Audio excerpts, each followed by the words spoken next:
Until there is no more crime, until there are no more victims, there is a man called Hawk. Premiering after Mission Impossible. Tomorrow. And the winner is... Join Anita Baker, Debbie Gibson, Kenny Rogers, Rod Stewart, and Special Award winner Michael Jackson. The 16th Annual American Music Awards, Monday. Muammar Gaddafi has been in the news again because of the construction of a huge chemical plant in Libya. The United States says that it's capable of producing poison gas for warfare. Now, I had asked permission to visit this plant. Gaddafi said yes, but he supposedly leaves all local power to ministers chosen by the people. His Minister of Health had a different attitude, as you will later hear. First, Gaddafi. Today, we seem to have another obstacle.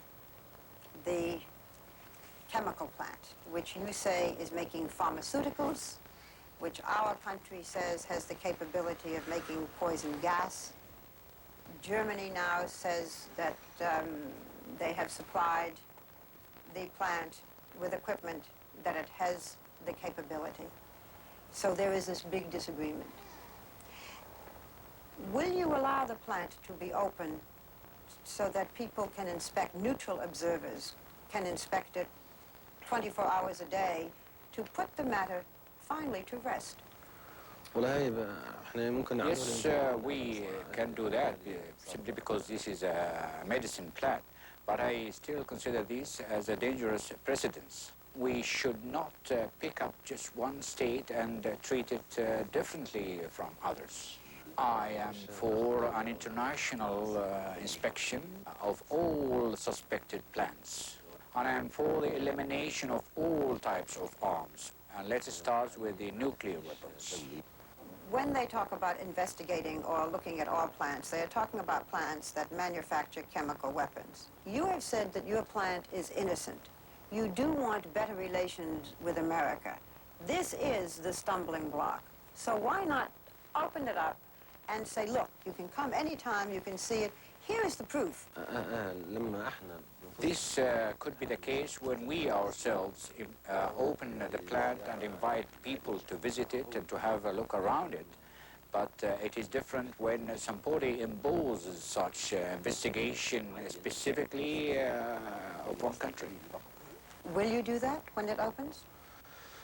Of course, on inauguration ceremony, diplomatic corps, journalists would be invited for the inauguration.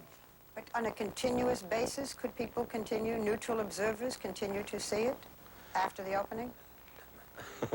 لا إذا كان هكذا معناه No, if this is going to be the case, we ought to nominate an international observing commission to inspect all factories and plants in the world, continuously, periodically, you know. When will the plant open? I have no idea. Could I visit it? طبعا لما Gaddafi said yes, but later his Minister of Health said our cameras would not be permitted at the plant. Under those ground rules, I declined to go. Next, our conversation turned to the subject of hostages. Gaddafi said he'd been instrumental in the recent release of these two French schoolgirls held for a year by Abu Nidal in Lebanon. Their mother, who bore a child in captivity, is still a hostage. أنا وجهت نداء بالمناسبة. On the occasion of Christmas Eve, I made an appeal for the release of all hostages in the Middle East and as well as all Middle Eastern hostages in Europe. These two girls were released as a response to my demand. Unfortunately, when I made my appeal for the release of the two little girls, I didn't know that their mother was with them. If I knew this before, I could have mentioned her in my appeal as well. Do you think there is anything that you could do to help the American hostages? مسألة معقدة جدا. The matter, the question in Lebanon is a very complicated one. One doesn't even know which area one should address or should talk with. However, if there is any possibility, I wouldn't hesitate to do so. It does not honor us nor gives us any rest to see that civilians are taken hostages and are still detained in Lebanon, in our Arab country, homeland. Are you trying to help affect the release of American hostages? سأبذل جهدي حقيقة. I will do my best. You recently returned the body of one of the airmen killed in the bombing of your country. Do you know of what happened to the other airman? Do you know where the body is? Would it be returned? هذا وجدنا الخوف. We found his helmet and his name is written on the helmet. Paul Lawrence was his name. لورانس. Yes. You have not found the body. لا. لا. No. أكلتهم الأسماك. They were eaten by the fish. The helmets of the two downed American flyers are eerily set on a wall in the courtyard of Gaddafi's house, which was severely damaged in the bombing. We were told several of Gaddafi's children were asleep in this room at the time of the raid. One child, an adopted infant, was killed here. In this, their bedroom, Gaddafi and his wife escaped serious injury. Tell us about the night of the bombing. Where were you? Did you expect it? أنا كنت في المنزل مع عائلتي. I was at home with my family. حاولت إني أنقذهم بسرعة I داخل. tried to save them quickly from the place. The other children were in their rooms. The little girl was killed. How was that little girl related to you? We have read different reports. طفلة صغيرة أخذناها. She is a little girl we adopted from the orphanage house. When she was killed, she was about 15 months old. We have one girl, so we decided to adopt this little girl because other children are boys. Was your wife a nurse? yeah. Can you tell us anything about her? We've only seen pictures. شو يبغوا منها؟ What exactly do you want to know about her? Well, how long have you been married? يعني هي ممكن تسألها. Maybe you can address this question to her directly. It is I would like possible. to. It would be my يسعدني pleasure. هذا. سيكون شرف عظيم لي أن أسألها. I will try to do. Gaddafi said he would call us later if he could arrange a meeting with his wife.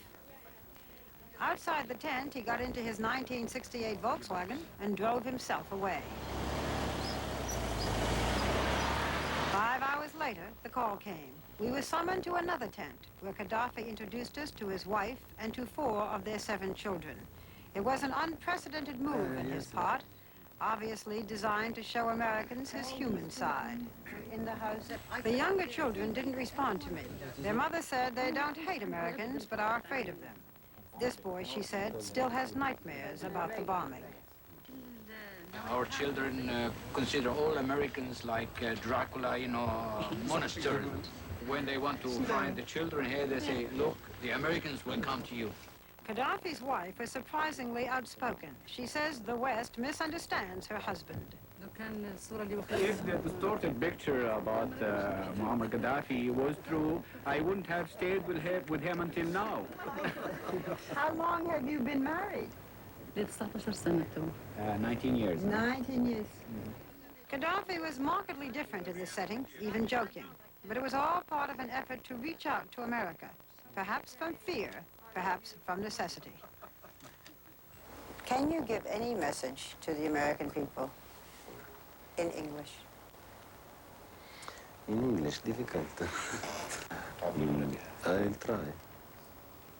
I believe that American people doesn't hate me. This people is good people. I appreciate the history of these people that built this new nation and created this progress on the earth and reached the moon. We must cooperate together, Arabs and Americans. Fascinating. Barbara, here's a man who says, I'm not a terrorist. I never killed anybody. I'm against killing. He says the U.S. press lies about him and that he wants a relationship with the new administration in this country. Did he give any inkling that he'd be willing to do something that would encourage such a relationship like Arafat did? Well, unlike Arafat, whether you believe him or not, Arafat says, I renounce terrorism. Gaddafi says, I'm innocent. I didn't do a thing. So there, I think, is a big gap still before we can accept him, and there's going to have to be some gesture. He does say he wants relations. That's a good sign. Now, what was it like there, though, being there? It's very odd. First of all, I'm used to communication. I got very little. He did look all around the room. Very rarely looked me in the eye. It's fascinating to me that he does it in a tent. Doesn't have to do it in a tent, but that shows he's still the nomad, the man of the people. I like the Libyan people very much. To me, Gaddafi is still an enigma. Thank you, Barbara. Well, still ahead. But next, searching for murderer Ted Bundy's legacy. Tom Jarrell reports it might be found in the women he left behind. 716. No one knows how many women Ted Bundy murdered, but this woman is haunted because she knew him. In essence, Ted Bundy was a hollow, empty man who needed control. Tom Jarrell reports the women he left behind when 2020 continues. Peter Jennings on World News Tonight, the anchor for the 90s on the show that sets the American agenda. Nightline's Ted Koppel, the master at making a complex world clear. ABC News, America's choice. Tom Jarrell has been retracing Ted Bundy's trail of murder, examining his methods of deceit and violence, talking to people whose lives he crossed. And the result is a compelling portrait of a horrible deviant. What is Ted Bundy's legacy? Well, it might be found in the women he left behind. At the crisis clinic, he would walk me to my car at 4 a.m. and say, Ann, be sure the door is locked because I don't want anything to happen to you on the way home. I was glad, very glad, that he got the electric chair.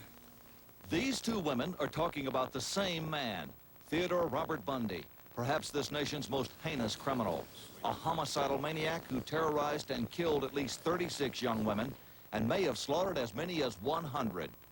The name, Ted Bundy, has become synonymous with a horrifying definition of a serial killer. He chose his victims almost at random, luring them with his good looks and charm to a secluded place where he would rape and sodomize them, and then brutally strangle or club them to death, sometimes decapitating the bodies and spreading the remains in remote wooded areas. The trail of this psychotic mass killer began in the Pacific Northwest. Experts now believe his first victim was 8-year-old Anne Marie Burr, who vanished from her home in nearby Tacoma. Young Ted Bundy, then 15, was the neighborhood paperboy at the time. The methodical killing frenzy began in earnest in early 1974 when young women in the Seattle area began disappearing. My feeling is that he's killed way over 100. We will look at every bit of evidence and information that's been provided. Law enforcement officers only yesterday said that before his execution on Tuesday morning, Bundy confessed to all 8 Seattle killings and 15 more in Oregon, Utah, and Colorado. He gave police information on dozens of other unsolved cases. All of his victims looked remarkably alike, attractive with long dark hair, between the ages of 16 and 23. Along the murder trail, Bundy became a man of many descriptions and personalities. Arrested in Colorado, he looked dirty and unkempt, like a mountain man. He escaped twice from Colorado prisons. Awaiting trial in Utah, he was a cocky would-be lawyer. And yes, I intend to complete my legal education and become a lawyer and be a damn good lawyer. Bundy defended himself in a Miami court for the murders of sorority sisters Margaret Bowman and Lisa Levy, clubbed to death in their beds at the Chi Omega sorority house at Florida State University in Tallahassee. Murder in the first degree upon one Margaret Bowman, guilty as charged. The jury found Bundy guilty, and on July 31st, 1979, he was sentenced to die with a strange postscript from the judge to the nation's #1 killer. You made a good lawyer. I'd love to have you practice in front of me, but you went another way, partner. Take care of yourself. I can tell you that Theodore Bundy was executed at 7:16 this morning in the electric chair at Florida State Prison. He was executed.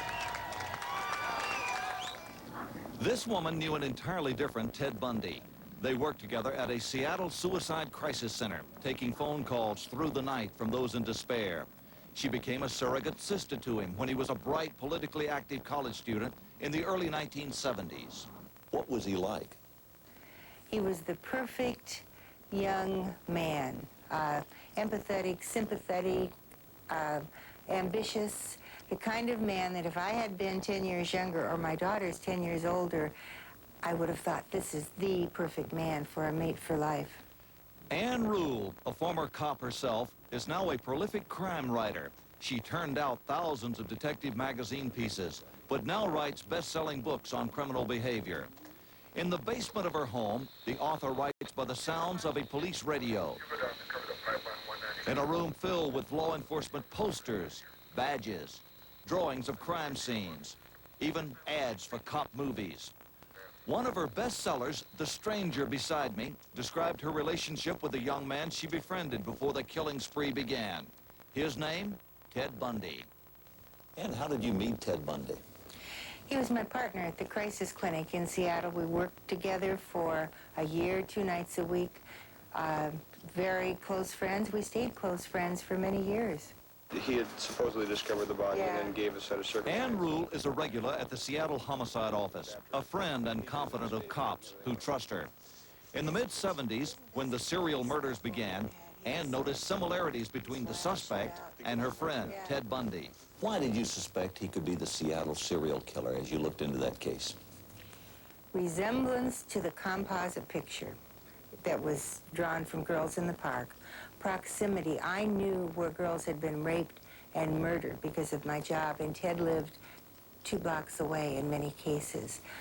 And then coincidences. I knew he sometimes sounded Canadian. I knew he played racquetball. I knew things about him, but then I thought, no, it couldn't be.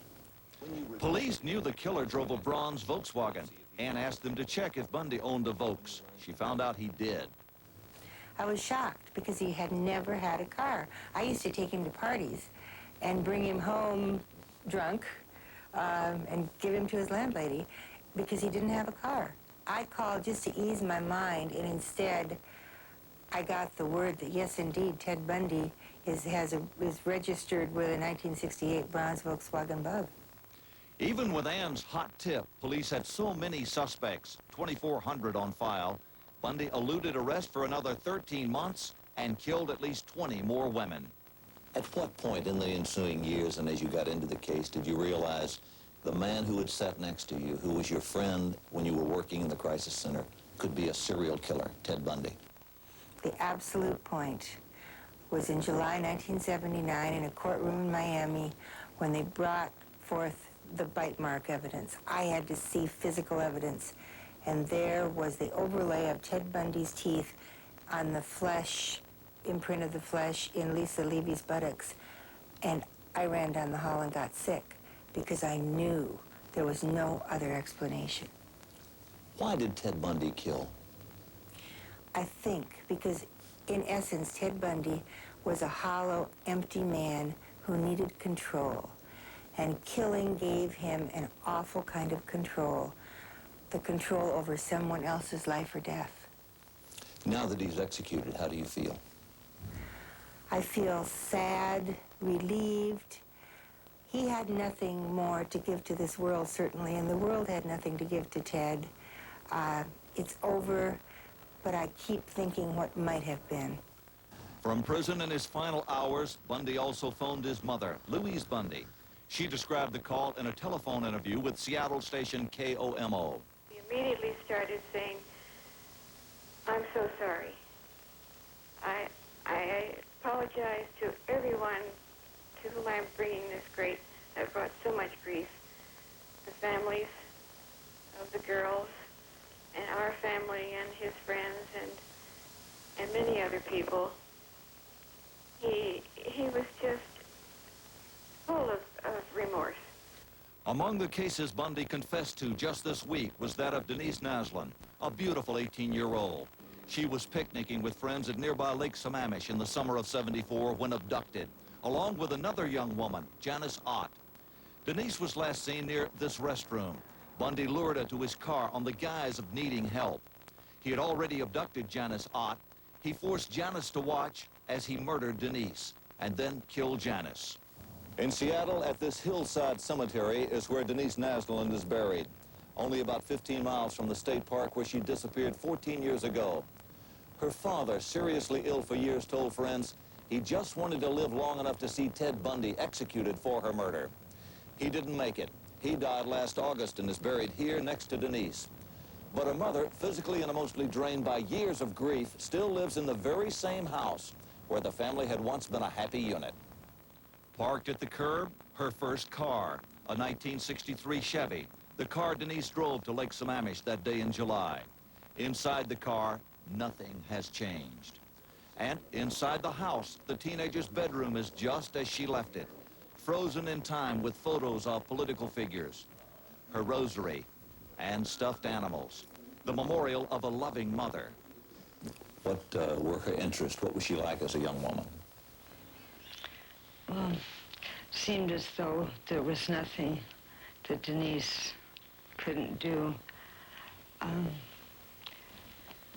She was a very loving girl, very kind, very compassionate. She was everything. As you've had a chance, as only a mother can, to really think about this case and to study what eyewitnesses said there that day and to understand what Bundy was up to, tell me what in your mind were Denise's last moments like?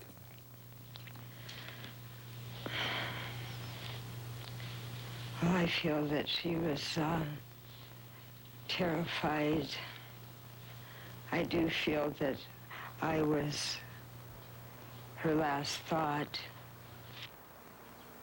The things just didn't balance out. One man electrocuted, for possibly over 100 girls murdered. Susan Rancourt was another of Bundy's young victims that this week he admitted killing. An A student, her friends called her Prudence Pureheart. Her skull was found in 1975.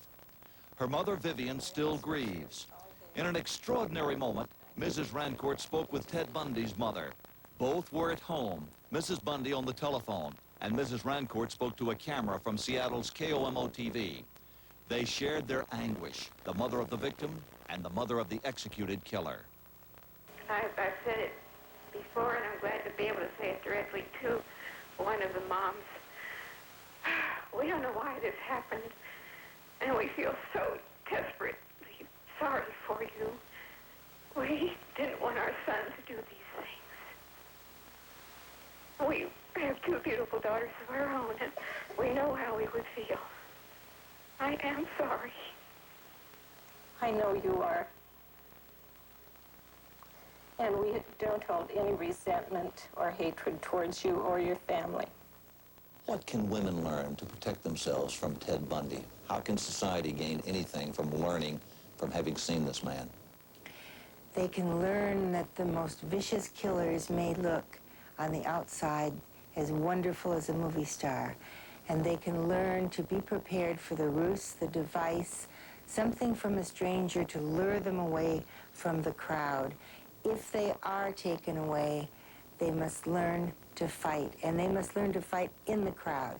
Yell, scream, kick. Because the one thing a serial killer does not want is for people to notice him in the act of taking his victim. Oh, Tom, that's so important, especially for young women when a stranger approaches, because he was so appealing. Barbara, in his heyday before he went to prison, he would wear tennis whites, he would have a deep tan, he would speak with a clipped British accent, he even wore a phony cast on his arms at times, so that when he would ask for help from young women, they would be very much inclined to do so, part of the trick. Oh, let's hope that there's some message that comes after all that horror. And it's behind us. It's finally behind us. Thank you, Tom. Well, next, men from both sides of the Cuban Missile Crisis. A generation ago, they could have tricked